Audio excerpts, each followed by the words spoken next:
Hey guys, so if you want to add a search bar to your Wix website so that your audience can easily navigate through your website, here's what you're going to do. So the first thing you're going to do is to go to your Wix website editor and then head over to the Add Elements section. Click on this plus button right here. Now, what you're going to do is to click on this search icon and then type in search. It's going to show you a lot of different options that you can find here. You will have site search, members list, address input, search, which are the apps. You also have site booster and site search, but what we're going to choose is this site search that is a built-in feature in Wix that you would have to add to your website. Just click on that and then it will take you to these options. You can see here the site search. Click on add to site, this plus button right here, and it will be automatically added to your website. Just wait for it to load. Now, once your search section or your search bar has loaded, you can see it right here. And of course, you can customize this section as well. So just click on this section and then you can see here this quick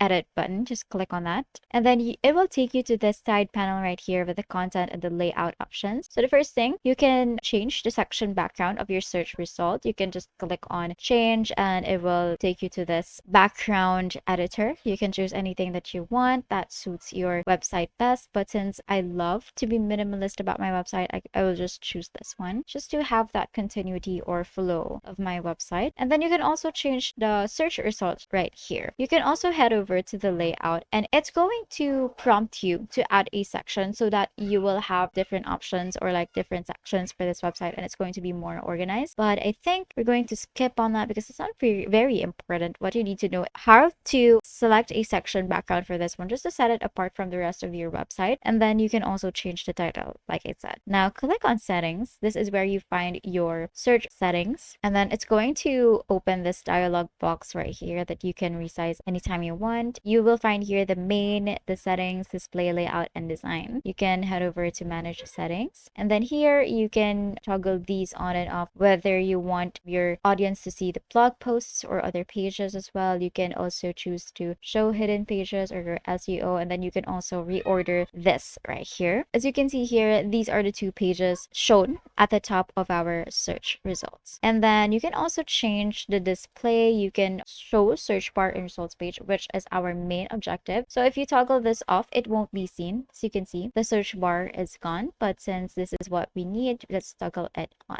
And then you can also change the placeholder text. For example, you wanted to change it into something more fun. Let's say find something here. And then you can also change the results found message, which can include number of results and search term, number of results, or search term only. And then let's head over to the layout section. Like you can just choose any kind of layout that suits your website the best. For me, I think this is the most standardized one, so I'm just going to use that. You can also choose the number of results per page that is going to be shown. So for example, you want a lesser number of results to be shown, you can just choose 3 so that your audiences won't be so overwhelmed. And then again, you can change the alignment of your search bar. And then for the search bar here, you can change its design, the results menu, search results, and then buttons as well. These are basically just the design or how you want it to look like depending on the aesthetics of your page. Now, once you're done and satisfied with your search results, you can just hit on save. And then once you have saved this, you can hit on preview before heading on publish, just so that you will have an idea on how it looks like on your audience's end.